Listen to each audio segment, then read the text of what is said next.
लाहौर में 100 तोले सोने की डकैती का मुकदमा दर्ज कर लिया गया। डिफेंस फेज 6 में 2 डाकुओं की खातून से डकैती की वारदात। डिफेंसी पुलिस ने मोहम्मद जारून की मुद्दत में मुकदमा दर्ज किया है। खातून और उसका खावंद बैंक लॉकर से सोना निकलवा कर घर जा रहे थे, ये मतन है, और 100 तोले से जायद सोना डाकुओं ने लूट लिया। FIR का ये मतन है। तो आपको बताएं कि वारदात का मुकदमा दर्ज कर लिया गया है। लाहौर में 100 तोले सोने की डकैती हुई थी, जिसका मुकदमा दर्ज किया गया है। डिफेंस 6 में 2 डाकुओं की खातून से डकैती की वारदात की। डिफेंसी पुलिस ने मोहम्मद जारून की मुद्दत में यह मुकदमा दर्ज किया है। मतन यह है कि खातून और उसका खावंद बैंक लॉकर से सोना निकलवा कर घर जा रहे थे। 100 तोले से जायद सोना डाकुओं ने लूट लिया। जी हाँ, इस हवाले से FIR भी दर्ज कर ली गई है और लाहौर में 100 तोले सोने की ये डकैती है, जिसके हवाले से मुकदमा दर्ज किया गया है। डिफेंस फेज 6 में 2 डाकुओं की खातून से डकैती की वारदात हुई और डिफेंसी पुलिस ने मोहम्मद जारून की मुद्दत में मुकदमा दर्ज कर लिया है। खातून और इसका खावंद बैंक लॉकर से सोना निकलवा कर घर जा रहे थे। 100 तोले सोने से जायद सोना है जो कि डाकुओं ने लूट लिया है। FIR का ये मतन है। ये गाड़ी उस तरफ से आई है और यूं गेट के ऊपर खड़ी है ना, तो वो मोटरसाइकिल वाले दो जो नौजवान है पीछे से आ रहे थे सर, पीछे से जो आ रहे थे, तो इन्होंने वहाँ गाड़ी रोकी है, तो एक बंदा पीछे से उतर के उनकी तरफ चला गया। मुझे ऐसे महसूस हो रहा था कि जैसे मुलाजिम है। उन्होंने गेट खोला, उसने लड़के ने एक ने बैग को यू टर्न पीछे काट लिया, मुँह पीछे फेर लिया, जो मोटरसाइकिल चला रहा था। तो वो लड़का जो है सर, वो फिर मोटरसाइकिल पर बैठा और यूँ निकल गया। एक फिर भी साहब निकले, फिर वो वहाँ से बाजी निकले, तो एक उनका रिश्तेदार इधर उनके इंतज़ार में खड़ा था, कोई पहले से ही, वो निकल आया गाड़ी में से, वो इधर ही खड़ा था सर, तो वो यूँ फिर बढ़ेंगे और बात करेंगे सेनेट इलेक्शन के हवाले से। कागजाती नामजदगी की स्क्रूटनी में मुतादिद अपसेट सामने आए हैं। फरज शहजादी और फराह खान ने कागजाती नामजदगी वापस ले लिए हैं। सेनेट इलेक्शन की बात हो रही है तो कागजात नामजदगी की स्क्रूटनी में मुतअद्दद अपसेट। फरज शहजादी और फराह खान ने कागजात नामजदगी वापस ले लिए हैं। कज़ाफी भट्ट इस वक्त हमारे साथ मौजूद हैं। कज़ाफी भट्ट, इसको हम यू टर्न भी कह सकते हैं, क्योंकि पहले एक टर्न लिया गया, फिर एक यू टर्न, और यह भी हो सकता है कि ये पॉजिटिव यू टर्न हो। देखिए जी, बिल्कुल यू टर्न है, और PTI तो नाम ही यू टर्न का है। पहले कागजात जमा करवाए गए, इलेक्शन लड़ने के लिए बहुत ज़्यादा कंपेन भी की गई, अचानक जमा करवाए गए और फिर तनकीद के ऊपर वापस ले लिए गए, तो इसको यू टर्न ही कहा जाएगा। लेकिन इसको आप पॉजिटिव यू टर्न, आपने दुरुस्त कहा, पॉजिटिव यू टर्न कह सकते हैं। और अब जो खवातीन की नशिस्त है जिसके ऊपर डॉक्टर जरका उम्मीदवार थी, उनका रास्ता फरज शहजादी ने साफ कर दिया है। और इनके मद्दे मुकाबिल जो दूसरी खातून थी नीलम इरशाद, उन्होंने भी खवातीन की नशिस्त के ऊपर अपने कागजात जमा करवाए थे और उनके कागजात भी इस नशिस्त के ऊपर, खातून नशिस्त के ऊपर मुस्तरद हो गए हैं। फरज शहजादी ने अपने कागजात वापस लिए, अवैस खालिद वकील ने उनके कागजात उनके बिहाफ के ऊपर वापस लिए, नीलम इरशाद के कागजात के ऊपर एतराज़ लगा और वो वापस हो गए। अब रास्ता बिल्कुल डॉक्टर जरका का साफ हो गया है। अगर उन स्क्रूटनी ने उनको मंजूर कर दिया है उनके कागजात, इसलिए वो एलिजिबल हो गई हैं कि सेनेट की नशिस्त के ऊपर वो अकेली PTI की जानिब से खातून उम्मीदवार होंगी। जी ठीक है कज़ाफी भट्ट, आप हमारे साथ ही मौजूद रहिएगा। सेनेट के हवाले से आपको अपडेट कर रही हैं। कागजाती नामजदगी की स्क्रूटनी का आखिरी रोज PTI पर भारी पड़ गया। PTI की उम्मीदवार नीलम इरशाद की खवातीन नशिस्त पर कागजात मुस्तरद कर दिए गए हैं। इलेक्शन कमीशन ने कागजात तायद कुरिंदा के गैर हाजिर होने पर मुस्तरद किए हैं। नीलम इरशाद के जनरल नशिस्त पर कागजात नामजदगी पर एतराज सामने आया है। नीलम की जानिब से क्या कहा गया, आपको सुनवाते हैं। कर रहे हैं वो बस अल्लाह को ही मंजूर। मैं चाहती हूँ जो भी आए PTI की विक्ट्री हो। अभी जो एक उन्होंने रिजेक्ट किए हैं, उस्मा कादा थोड़ी देर से आई हैं। आपको पता है यहाँ ट्रैफिक का क्या हाल है, फॉग है, सब कुछ है। सात का आपा चली गई है, सात का आपा 10:30 बजे की आके बैठी हुई है। मेरे 3 और फरत आपा भी आके बैठी हुई हैं, रशीदा भी आके बैठी हुई हैं, यावर बुखारी आके बैठे हुए हैं 10:30 बजे के। हमें अंदर नहीं बुलाया गया कि जी वो चाय पी रहे थे, फिर पता चला जी उनके फोन आया पर्सनल। आप उनको बुलाएं, उनको कहें, इतनी देर उन्होंने लगाई। अब उसमें अगर 10 मिनट देर से आई है तो उसका क्या कसूर है कि उसको मेरी कागजात रिजेक्ट किए जा रहे हैं। तो इस तरह से PTI की डॉक्टर जरका का रास्ता बिल्कुल साफ हो चुका है। फरज शहजादी ने कागजात वापस ले लिए हैं। नीलम अरशाद के कागजात मुस्तरद हो चुके हैं। डॉक्टर जरका पीटीआई की खवातीन नशिस्त पर इस वक्त अकेली उम्मीदवार रह गई हैं। पीटीआई की डॉक्टर जरका का रास्ता बिल्कुल साफ हो चुका है। फरज शहजादी ने कागजात वापस ले लिए, जबकि नीलम अरशाद के कागजात मुस्तरद कर दिए गए हैं। लिहाजा डॉक्टर जरका पीटीआई की खवातीन नशिस्त पर अकेली ही उम्मीदवार रह गई हैं और कहा यह जा रहा है कि उनका रास्ता बिल्कुल साफ हो चुका है, क्योंकि उनके खिलाफ जो 2 उम्मीदवार थी जिन्होंने पीटीआई की जानिब से कागजात नामजदगी जमा करवाए थे और फरज शहजादी के कागजात वापस ले लिए हैं, जबकि नीलम अरशाद के कागजात इलेक्शन कमीशन की जानिब से ही मुस्तरद कर दिए गए हैं। बिल्कुल, नीलम अरशाद के कागजात मुस्तरद किए गए हैं और फरज शहजादी ने अपने कागजात वापस ले लिए हैं, चूंकि फरज शहजादी ने बिल्कुल ऐन मौके पर अपने कागजात नामजदगी जमा करवाए थे और पीटीआई के अराकीन की जानिब से तनकीद की गई, अवाम की जानिब से तनकीद की गई और उसके बाद फरज शहजादी की जानिब से कागजात वापस ले लिए गए हैं। और इस तरह से इस वक्त डॉक्टर जरका पीटीआई की अकेली उम्मीदवार रह गई हैं। फरज शहजादी की जानिब से अपने कागजात नामजदगी वापस लिए गए और नीलम अरशाद के कागजात नामजदगी मुस्तरद हुए हैं। सेनेट इंतखाबात के लिए उम्मीदवार के नामजदगी कागजात की स्क्रूटनी का आखिरी रोज है। नून लीगी उम्मीदवार इरफान सदीकी के कागजात नामजदगी मंजूर हो चुके हैं।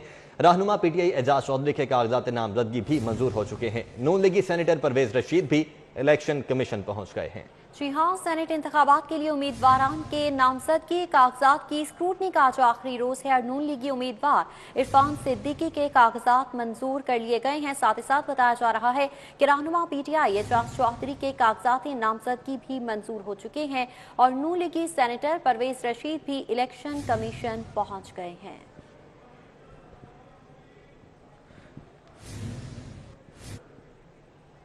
मुस्लिम लीग नून के रहनुमा मुशाहिदुल्लाह खान के इंतकाल के बाद नून लीग के पार्लिमानी बोर्ड का इजलास तलब किया गया है। इजलास में मुशाहिदुल्लाह खान के मुतबादिल किसको सेनेट का टिकट जारी किया जाएगा, उस पर फैसला होगा। मुस्लिम लीग नून के रहनुमा मुशाहिदुल्लाह खान के इंतकाल के बाद नून लीग के पार्लिमानी बोर्ड की जानिब से ये इजलास तलब किया गया है। इस हवाले से मजीद अपडेट्स लेंगे। अली अकबर हमारे साथ मौजूद हैं। जी अली अकबर, बताएगा इजलास तलब किया गया है, किसे नया उम्मीदवार मुंतखब किया जाएगा? नून के रहनुमा सेनेटर मुशाहिदुल्लाह के इंतकाल के बाद मुस्लिम लीग नून के पार्लिमानी बोर्ड का इजलास तलब किया गया। इस इजलास में जो है वो ये फैसला किया जाएगा कि सेनेटर मुशाहिदुल्लाह के इंतकाल के बाद आइंदा के जो मार्च में 3 मार्च को इलेक्शन होने जा रहा है उसमें मुस्लिम लीग नून का कैंडिडेट कौन होगा। मुस्लिम लीग नून की जानिब से सेनेटर मुशाहिदुल्लाह को जो है उनकी ज़िंदगी में टिकट दी गई थी और उसके बाद उनके बाकायदा तौर पर इलेक्शन कमीशन में कागजात नामजदगी जो है वो भी जमा हो चुके हैं। उनके बेटे जो अफनान खान है वो कवरिंग कैंडिडेट थे, लेकिन उनके ऊपर भी इतराज़ है, अफनान खान के ऊपर भी जो है वो FBR के डिफॉल्टर होने का इतराज़ है। मुस्लिम लीग नून के पार्लिमानी बोर्ड में तमाम तर सूरत हाल का जायजा लिया जाएगा और उसके साथ साथ नए नामों के ऊपर भी गौर किया जा रहा है। मुस्लिम लीग नून के जो इस वक्त नाम ज़ेरे गौर हैं कि मुतबादल के तौर पर जो है वो मुशाहिदुल्लाह की। बहुत शुक्रिया आपका। शहर में कोरोना वायरस मजीद 5 जिंदगियां निकल गया। शहर में कोरोना वायरस के 313 नए मरीजों की तस्दीक हुई है, जबकि 24 घंटों के दौरान 5 अमवात न्यू अस्पताल से रिपोर्ट हुई। कोरोना के 247 मरीज सरकारी और प्राइवेट हॉस्पिटल्स में दाखिल हैं। कोरोना के 99 मरीज ICU, 16 वेंटिलेटर्स पर मौजूद हैं। शहर में कोरोना वायरस की सूरत हाल संगीन हो रही है। मजीद 5 जिंदगियां जा चुकी हैं आज भी और शहर में कोरोना वायरस के 313 नए मरीजों की तस्दीक हुई है, जबकि 24 घंटों के दौरान 5 अमवात मियो हॉस्पिटल से रिपोर्ट हुई हैं। कोरोना के 247 मरीज सरकारी और प्राइवेट हॉस्पिटल्स में दाखिल हैं। कोरोना वायरस की सेकंड वेव है और सेकंड वेव भी संगीन सूरत हाल इख्तियार करती जा रही है। SOPs की वायलेशन जारी है अवाम की जानिब से। इस वजह से भी कोरोना वायरस के केसेस दिन ब दिन बढ़ते जा रहे हैं। हालांकि कोरोना वायरस की वैक्सीन भी मार्केट में आने के करीब है और इस वक्त पहला मरहला चल रहा है, जो कि वर्कर्स हैं, हेल्थ वर्कर्स हैं, उनको वैक्सीन भी लगाई जा रही है। लेकिन फिर भी अभी तक कोरोना वायरस के जो वायलेशंस की जा रही हैं रूल्स की, उसकी वजह से कोरोना के जो पेशेंट्स हैं वो दिन ब दिन बढ़ रहे हैं। जाहिद चौधरी ने इस वक्त हमें ज्वाइन किया है। जाहिद चौधरी साहब, दिन ब दिन केसेस बढ़ रहे हैं, हालांकि वैक्सीन भी आना स्टार्ट हो गई है। पहले मरहले में जो वर्कर्स हैं, हेल्थ वर्कर्स, उनको वैक्सीन लग भी रही हैं। जी बिल्कुल, कोरोना वायरस की जो दूसरी लहर है उसकी शिद्दत बदस्तूर बरकरार है और उसमें केसेस की तादाद जो है वो बदस्तूर बढ़ रही है और इसके साथ साथ अमवात भी रिपोर्ट हो रही है। गुज़श्ता 24 घंटे के दौरान लाहौर में 313 नए मरीज जो हैं उनकी तस्दीक की गई। इसके साथ साथ 5 अमवात जो हैं वो लाहौर में रिपोर्ट हुई हैं। जो ये 5 अमवात हैं ये मियो अस्पताल में रिपोर्ट हुई हैं। इसके अलावा इस वक्त जो अस्पतालों की सूरत हाल है, 247 मरीज ज़ेर इलाज हैं, जिनमें से 99 जो है वो ICU में और 16 जो है वो वेंटिलेटर पर हैं। तो अभी जो सूरत हाल है वो जो की तू है, और जहां तक वैक्सीनेशन का ताल्लुक है तो वो अभी बहुत ही महदूद पैमाने पे है, और बहुत कम तादाद में जो इस वक्त तक जो डॉक्टर्स और पैरामेडिक्स हैं वो ना होने के बराबर है वो तादाद जिनको अभी तक वैक्सीनेट किया गया है, जिसकी वजह से अभी वैक्सीनेशन का जो इम्पैक्ट है वो आना शुरू नहीं हुआ। और यही वजह है कि जो केसेस हैं वो मुसलसल बढ़ रहे हैं, और माहिरीन इस बात पर जोर दे रहे हैं कि शहरी जो हैं वो एहतियाती तदाबीर को सख्ती से जो है वो फॉलो करें ताकि इस मर्ज से बचा जा सके। ठीक है साहिद चौधरी, बहुत शुक्रिया आपका।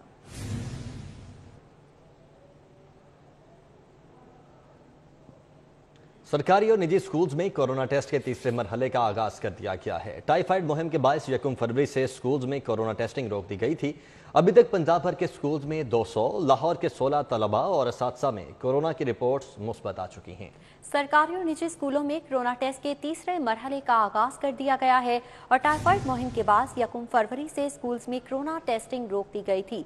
अभी तक पंजाब भर के स्कूल्स में 200 और लाहौर के 16 तलबा और असातिज़ा में कोरोना की रिपोर्ट मुस्बत आ चुकी है। सरकारी और निजी स्कूलों में कोरोना टेस्ट के तीसरे मरहले का आगाज कर दिया गया है। इस हवाले से बात करने के लिए हमें ज्वाइन किया है जुनेद रियाज ने। जी जुनेद, बताइएगा इस हवाले से क्या हिकमत अमली अपनाई जाएगी अब?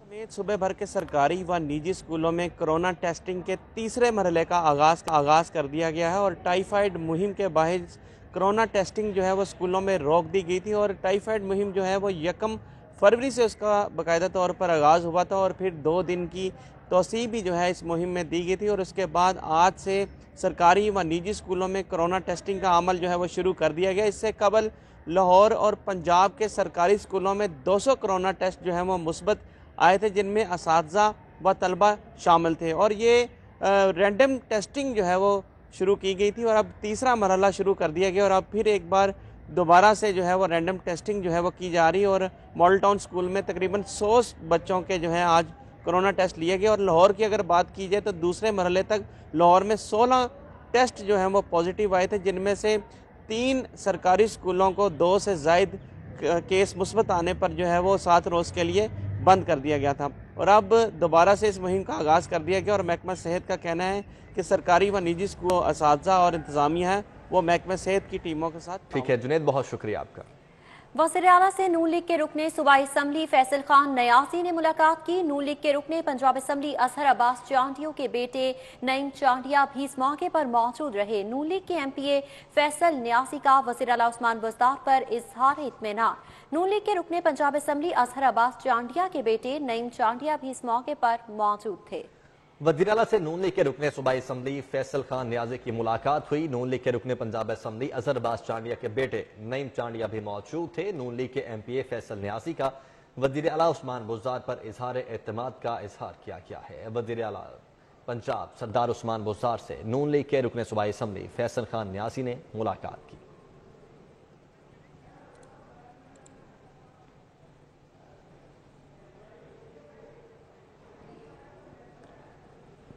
सेनेट इंतखाबात उम्मीदवारों की अपीलों की समाअत का ये मामला है। जस्टिस शाहिद वहीद अपीलों की समाअत के लिए मुकर्रर किए गए हैं। इलेक्शन कमीशन ने जस्टिस शाहिद वहीद की तकर्री का नोटिफिकेशन जारी कर दिया है। जस्टिस शाहिद वहीद रिटर्निंग अफसरान के फैसलों के खिलाफ अपीलों की समाअत करेंगे। जस्टिस शाहिद वहीद 22 से 23 फरवरी तक अपीलों की समाअत करेंगे। इस हवाले से बताया जा रहा है सेनेट इंतखाबात में उम्मीदवारों की अपीलों की समाअत के हवाले से आपको बताएं, जस्टिस शाहिद वहीद अपीलों की समाअत के लिए मुकर्रर किए गए हैं। इलेक्शन कमीशन ने जस्टिस शाहिद वहीद की तकर्री का नोटिफिकेशन जारी कर दिया है। जस्टिस शाहिद वहीद रिटर्निंग अफसरान के फैसलों के खिलाफ अपीलों की समाअत करेंगे। जस्टिस शाहिद वहीद 22 से 23 फरवरी तक अपीलों पर समाअत करेंगे।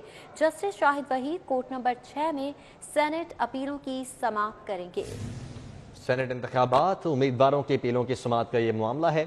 जस्टिस शाहिद वहीद अपीलों की समाअत के लिए मुकर्रर कर दिए गए हैं। इलेक्शन कमीशन ने जस्टिस शाहिद वहीद की तकर्री का नोटिफिकेशन भी बाकायदा तौर पर जारी कर दिया है। जस्टिस शाहिद वहीद रिटर्निंग अफसरान के फैसलों के खिलाफ अपीलों की समाअत करेंगे। जस्टिस शाहिद वहीद 22 से 23 फरवरी तक अपीलों की समाअत करेंगे। Justice Shahid Waheed court number 6 में सेनेट अपील्स की समाअत करेंगे।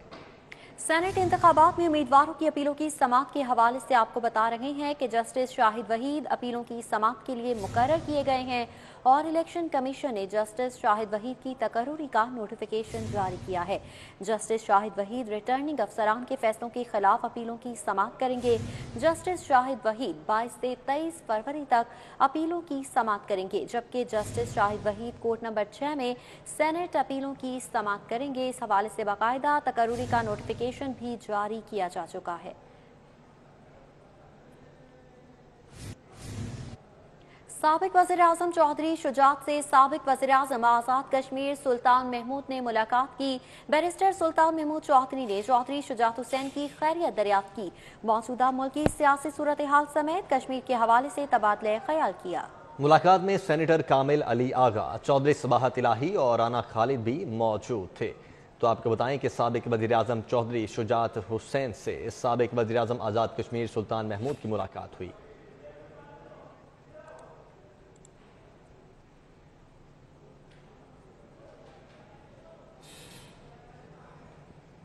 आगे बढ़ते हैं। आपको बताएं कि सेनेट इलेक्शन पर कागजात नामजदगी की स्क्रूटनी का अमल और नून लीगी सेनेटर परवेज रशीद के कागजात मुस्तरद कर दिए गए हैं। कज़ाफी भट्ट ने हमें ज्वाइन किया गया है। कज़ाफी भट्ट बताएगा, कागजात नामजदगी मुस्तरद हुए हैं? जी बिल्कुल जी, ये नून लीग के लिए दूसरा बड़ा अपसेट हुआ है कि सेनेटर परवेज रशीद के कागजात नामजदगी जो है वो इलेक्शन कमीशन ने मुस्तरद कर दिए हैं। पीटीआई की जानिब से उन पर कल ये एतराज आयद किया गया था कि पंजाब हाउस के वाजिबात जो हैं उनके जिम्मे वाजिबुल अदा हैं और उन्होंने उसके वाजिबात अदा नहीं किए, जिस पर इलेक्शन कमीशन ने सेनेटर परवेज रशीद को आज तक की मोहलत दी थी कि वो इस हवाले से अपना क्लियरेंस सर्टिफिकेट जो है वो इलेक्शन कमीशन में पेश करें। परवेज रशीद थोड़ी देर पहले आए और इलेक्शन कमीशन के सामने पेश हुए, लेकिन क्लियरेंस सर्टिफिकेट जो है वो नहीं दे सके इलेक्शन कमीशन के मुताबिक, जिस पर इलेक्शन कमीशन ने उनके कागजात नामजदगी मुस्तरद कर दिए हैं और इसके ऊपर अब सलाह मशवरा किया जा रहा है। परवेज रशीद और उनके वकला के दरमियान के आइंदा का क्या लाइमा अमल होगा। इलेक्शन ट्रिब्यूनल के अंदर सेनेटर परवेज रशीद इसके ऊपर जाएंगे, लेकिन फिल वक्त ठीक है कज़ाफी भट्ट, बहुत शुक्रिया आपका। सेनेट इंतखाबात के हवाले से परवेज रशीद के कागजात मुस्तरद कर दिए गए हैं। पीटीआई के वकील राना मुदस्सिर ने एतराज दायर किया था। पंजाब हाउस के वाजिबात क्लियर न होने पर एतराज आयद किया गया था। कज़ाफी भट्ट साहब इस वक्त हमारे साथ मौजूद हैं। कज़ाफी भट्ट, मुझे बताइएगा, एक तो कि ये वाजिबात थे कितने, और दूसरा ये कि ये ट्रिब्यूनल में जाने का भी प्लान बना रहे हैं, तो अगर वाजिबात क्लियर कर दें तो ट्रिब्यूनल जाने तक की नौबत ही ना आए। देखिए 95 लाख का बताया जा रहा है कि 95 लाख इनके वाजिबात इनके ऊपर थे और 2010 से लेकर अब तक इन्होंने ये वाजिबात अदा नहीं किए थे और इसी चीज को बुनियाद बनाकर इलेक्शन कमीशन ने इतराज जो है इनके कागजात मुस्तरद किया। लेकिन परवेज रशीद का इस बारे में मौक़िफ़ है कि उन्होंने कभी भी कोई रूम जो है वो बुक नहीं करवाया, सिर्फ एक मरतबा उन्होंने रूम बुक करवाया था, जिसके पार्लियामेंट में पैसे भी ईवान बाला ने उसके पैसे भी अदा कर दिए थे। उसके अलावा उन्होंने कोई इस हवाले से वाजिबात अदा नहीं करने थे और मौक़िफ़ से वो अपने मुतमईन ना कर सके, इसी वजह से उनके अब कागजात मुस्तरद किए गए। अब इलेक्शन ट्रिब्यूनल में जाना परवेज रशीद का हक है और वो गालिबन इसके ऊपर जाएंगे। अभी परवेज रशीद मीडिया से गुफ्तगू करने के लिए आगे और अपना जो मौक़िफ़ है वो मीडिया के सामने रखेंगे कि क्या इलेक्शन ट्रिब्यूनल में जाएंगे और उनकी क्या हिकमत अमली होगी। जी ठीक है कज़ाफी भट्ट, बहुत शुक्रिया आपका। दूसरी जानिब आप देख सकते हैं परवेज रशीद इस वक्त मीडिया से गुफ्तगू कर रहे हैं।